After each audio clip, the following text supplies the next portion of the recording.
WhatsApp class 12 welcome back to the channel. और आज हम लोग स्टार्ट करने वाले हैं पार्ट ए का एक काफी important chapter number 2 that is the principle of management. काफी इंपॉर्टेंट चैप्टर है, आप इस चैप्टर को अच्छे से समझना।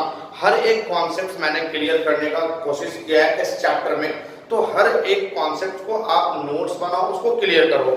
अब देखो, सबसे पहले मैं आपको बताना चाहूंगा कि अगर आप चैनल पे फर्स्ट टाइम आए हो तो जाकर के चैनल को सब्सक्राइब कर लो and please press the bell icon, ताकि आपको हर एक नोटिफिकेशन टाइम टू टाइम मिलता रहे और आप हर एक क्लास इजीली वे में कर पाओ। देखो, सबसे पहले अब मैं कॉन्सेप्ट क्लियर करता हूँ प्रिंसिपल ऑफ मैनेजमेंट का। देखो, एक कॉन्सेप्ट मैंने यहाँ पे क्लियर किया है। आपको अगर किसी भी तरह का कोई डाउट होता है तो आप वीडियो के बाद कमेंट सेक्शन में मैसेज करो, आपको हर एक रिप्लाई वहां पे मिलेगा और हर एक डाउट आपका क्लियर किया जाएगा। तो चलो जल्दी से स्टार्ट करते हैं। प्रिंसिपल ऑफ मैनेजमेंट चैप्टर का नाम क्या है? Principle of management. अब देखो, मैनेजमेंट प्रिंसिपल सबसे पहले होता क्या है? मैनेजमेंट प्रिंसिपल से आप क्या समझते हो? What do you mean by management principle? तो देखो, यहाँ पे मैंने लिखा है मैनेजमेंट प्रिंसिपल को डिफाइन करा specially. Management principle are broad and general guidelines which helps the manager in decision making। देखो, मैनेजमेंट प्रिंसिपल एक काफी ब्रॉड और एक जनरल गाइडलाइन है।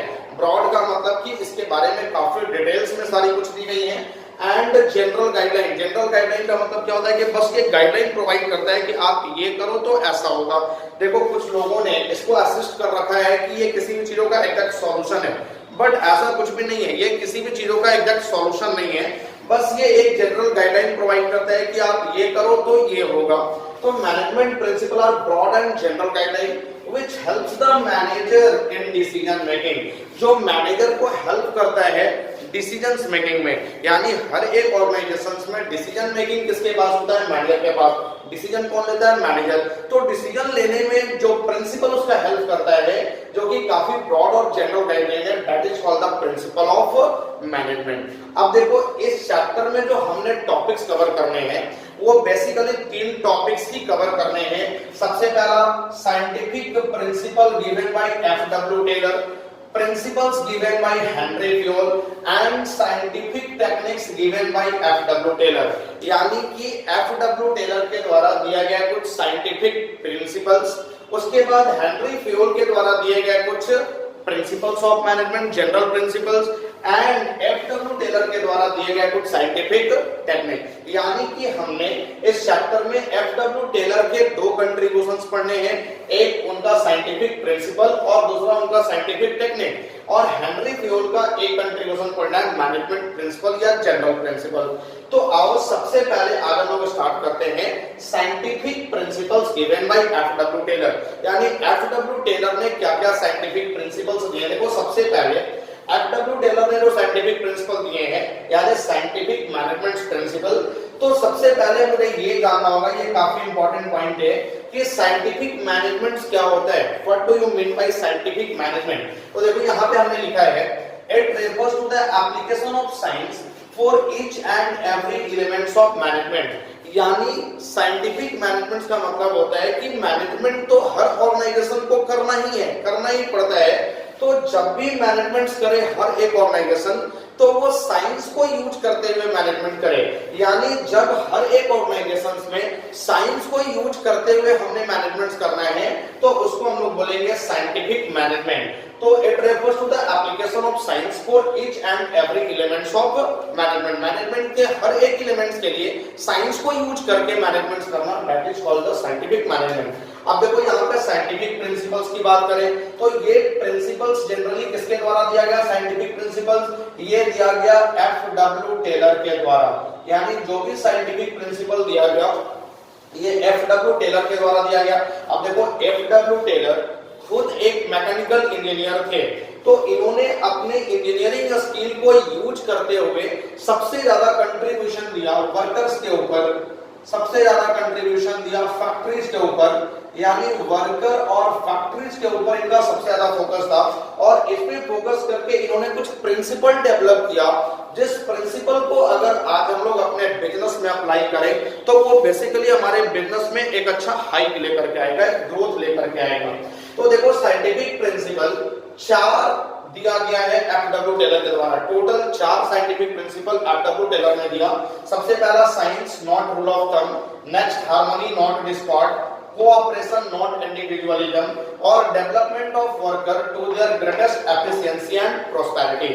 अब ये चारों ही प्रिंसिपल को हमने डिटेल्स में यहाँ पे एक्सप्लेन करा है, जिससे मैं भी आपको जस्ट समझाने वाला हूँ। सबसे पहला principle science not rule of thumb. अब science not rule of thumb का मतलब कि एफ.डब्ल्यू. टेलर ने बोला कि आप किसी भी काम में साइंस को यूज करो, रूल ऑफ थंब को यूज मत करो। साइंस को यूज करो, रूल ऑफ थंब को यूज मत करो का मतलब क्या होगा कि हर एक काम में साइंस लगाओ। देखो रूल ऑफ थंब का मतलब क्या होता है? रूल ऑफ थंब का मतलब होता है कि जो काम हमने अपने एक्सपीरियंस से सीखा है, कि हमारे ट्रेडिशन से वो चलता आ रहा है, कि हमारे ग्रैंडफादर भी वही काम करते थे, हमारे फादर भी वही काम करते थे और मैं भी उसी काम को कर रहा हूँ, तो वो हमने एक्सपीरियंस से सीखा है, उसमें हमने कोई साइंस यूज नहीं करा, तो उसको मैं बोलता हूँ रूल ऑफ थंब। यानी यहाँ पे प्रिंसिपल्स के द्वारा ये एफ.डब्ल्यू. टेलर बताना चाहते हैं कि अगर आपको किसी भी काम करना है, किसी भी मैनेजमेंट को करना है, तो आप उसमें साइंस लगाओ, रूल ऑफ थंब, अपना एक्सपीरियंस वहां पे यूज मत करो।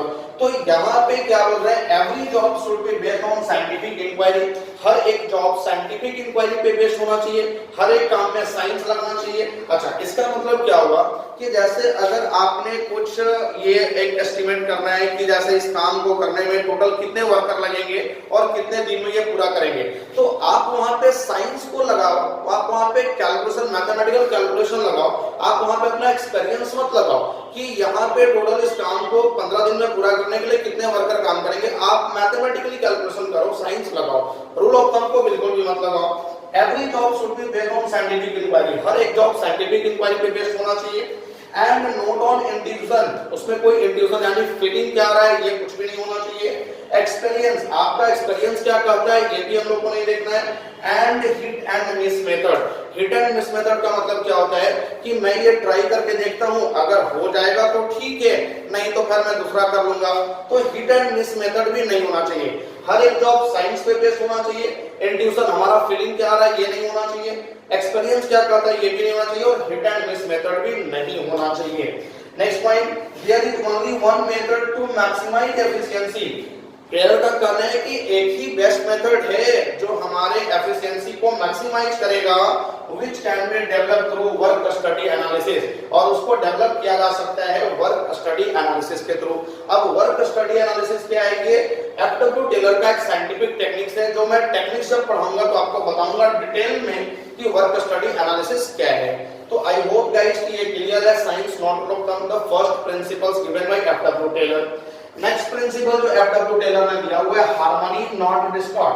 हार्मनी नॉट डिस्कॉर्ड का मतलब कि हर एक मैनेजमेंट में, हर एक काम में हार्मनी होना चाहिए, डिस्कॉर्ड नहीं होना चाहिए। हार्मनी का मतलब कि कोई भी काम बिल्कुल शांति के साथ करना चाहिए, कोई लड़ाई झगड़ा नहीं होना चाहिए। अब देखो यहाँ पे क्या बोल रहा है, worker and management must work in harmony with each other. देखो हर एक ऑर्गेनाइजेशन में दो ग्रुप काम करते हैं, वर्कर ग्रुप और मैनेजमेंट ग्रुप। तो वर्कर, ये प्रिंसिपल क्या बोलता है कि वर्कर और मैनेजमेंट दोनों को एक दूसरे के साथ हार्मनी के साथ काम करना चाहिए, मेंटल पीस वे के साथ काम करना चाहिए, आपस में कोई लड़ाई झगड़ा नहीं होना चाहिए।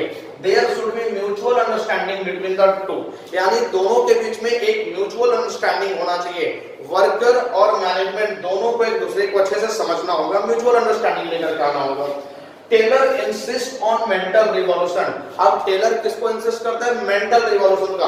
अब मेंटल रिवॉल्यूशन भी साइंटिफिक टेक्निक्स का एक पार्ट है, जो मैं आपको आगे चलते बताऊंगा, बट अभी मैं इसको शॉर्ट में डिफाइन करता हूं कि mental revolution which means complete change in attitude for each other. Mental revolution का मतलब होता है कि एक दूसरे के लिए अपने एटीट्यूड को कंप्लीट चेंज करना। यानी मैनेजमेंट और वर्कर दोनों को ऐसा लगता है, वर्कर को लगता है कि वो अपना काम अच्छे से कर रहे हैं, बट मैनेजमेंट उनको एक अच्छा सैलरी प्रोवाइड नहीं कर रहा है, या मैनेजमेंट को लगता है कि वर्कर अच्छे से काम नहीं कर रहे हैं, तो दोनों के बीच में एक निगेटिविटी बना रहता है। तो दोनों को पहले म्यूचुअल अंडरस्टैंडिंग लेकर के आना होगा, और साथ ही साथ मेंटल रिवॉल्यूशन पे फोकस करने का मतलब है कि वर्कर और मैनेजमेंट दोनों को अपने एटीट्यूड में चेंजिंग लेकर के आना होगा। तो that is the harmony not Discord. Next जो प्रिंसिपल दिया गया साइंटिफिक प्रिंसिपल वो है कोऑपरेशन नॉट इंडिविजुअलिज्म। अब कोऑपरेशन नॉट इंडिविजुअल, यानी हर एक काम में कोऑपरेशन होना चाहिए, इंडिविजुअलिज्म नहीं होना चाहिए। तो यहाँ पे हार्मनी नॉट डिस्कॉर्ड भी तो यही था हार्मोनी नॉट डिस्कॉर्ड बिल्कुल यही था। हार्मोनी नॉट डिस्कॉर्ड में आपस में लड़ाई झगड़ा नहीं करना है, बस शांति के साथ काम करना है। यहाँ भी तो वही है, हाँ बिल्कुल वही है। यहाँ पे क्या बोल रहा है, it is the extension of harmony not Discord, यानी हार्मोनी नॉट डिस्कॉर्ड को थोड़ा आगे बढ़ा दिया जाए तो वो बन जाता है कोऑपरेशन नॉट इंडिविजुअलिज्म। अब देखो इसमें क्या बोल रहा है, थोड़ा सा इसमें एक्सप्लेन ज्यादा किया गया है। Management and worker must work in cooperation with each other. Management and worker दोनों को एक दूसरे के कोऑपरेशन के साथ काम करना चाहिए, एक दूसरे को कोऑपरेट करते हुए काम करना चाहिए। Management should welcome suggestion of worker. Management को वर्कर के सजेशंस का वेलकम करना चाहिए and they should rewarded for their good suggestion, और उनके गुड सजेशन के लिए उनको रिवार्ड भी देना चाहिए। तो यहाँ पे मैनेजमेंट तो अपना काम कर रहा है, यानी मैनेजमेंट को वर्कर को सजेस्ट करने के लिए कहना चाहिए कि अगर आप सजेशंस लेकर के आते हैं तो आपका वेलकम है, आपके पास कोई नया आइडिया लेकर आते हैं तो आपका वेलकम है, आपके सजेशंस को एप्लीकेबल किया जाएगा, और अगर आप अच्छा सजेशन देते हैं तो आपको रिवार्ड भी दिया जाएगा। तो यहाँ पे मैनेजमेंट तो अपना फर्ज निभा रहा है, मैनेजमेंट तो अपना काम कर रहा है, तो क्या वर्कर का भी कुछ रिस्पॉन्सिबिलिटी है? बिल्कुल है। At the same time worker should not go on unnecessary strike. Worker को अननेसेसरी स्ट्राइक के लिए नहीं जाना चाहिए, अननेसेसरी स्ट्राइक नहीं करना चाहिए। There should be open communication system. अब यहाँ पे एक ओपन कम्युनिकेशन सिस्टम होना चाहिए कि अगर वर्कर को जो प्रॉब्लम है तो वो मैनेजमेंट को खुल के बताए, मैनेजमेंट को कोई प्रॉब्लम है तो वर्कर के साथ मिलकर डिस्कस करें। तो एक ओपन कम्युनिकेशन सिस्टम जब होगा तो यहाँ पे दोनों ही के बीच में कोऑपरेशन क्रिएट होगा, कोऑपरेट करेंगे एक दूसरे को। After their should B equal division of work, और काम का बिल्कुल इक्वल डिवीजन होना चाहिए कि मैनेजमेंट भी काम करेगा, वर्कर भी काम करेगा, और जब दोनों मिलके काम करेंगे तो फिर उस केस में कोऑपरेशन बढ़ते चला जाएगा। तो ये था प्रिंसिपल कोऑपरेशन नॉट इंडिविजुअलिज्म। और लास्ट प्रिंसिपल जो दिया गया है एफडब्ल्यू टेलर के द्वारा, साइंटिफिक प्रिंसिपल, वो है development of worker to their greatest efficiency and prosperity. यानी वर्कर का जो डेवलपमेंट होना चाहिए वो to their greatest efficiency and prosperity. अब एक वर्कर का ग्रेटेस्ट एफिशिएंसी एंड प्रोस्पेरिटी कैसे डेवलप होगा वो देखो। सबसे पहला, worker should be selected carefully and after selection job must be provided as per their qualification।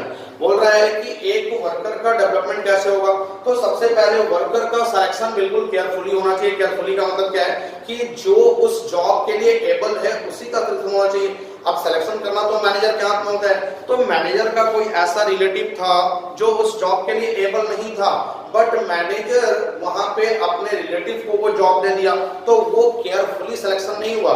तो सबसे पहले वर्कर का सिलेक्शन बिल्कुल केयरफुली होना चाहिए and after selection job must be provided as per their qualification. और सिलेक्शन करने के बाद जो जॉब देना है उनको उनके क्वालिफिकेशन, यानी जो जिसका जितना क्वालिफिकेशन है उसके अकॉर्डिंग उसको जॉब प्रोवाइड किया जाए। तो उस केस में हर एक वर्कर का एक अच्छा डेवलपमेंट होगा, उसका एफिशिएंसी बढ़ेगा, प्रोस्पेरिटी भी बढ़ेगा।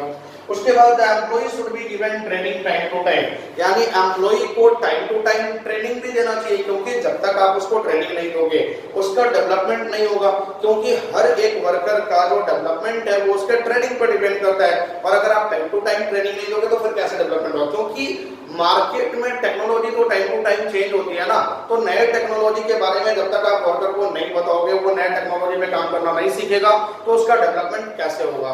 तो टाइम टू टाइम उसका ट्रेनिंग भी रिक्वायरमेंट है, ट्रेनिंग देंगे उसका डेवलपमेंट होगा to their greatest efficiency and prosperity. तो ये चार प्रिंसिपल थे, साइंस नॉट ऑटोक्टम, harmony not discord, cooperation not individualism and development of worker to their greatest efficiency and prosperity.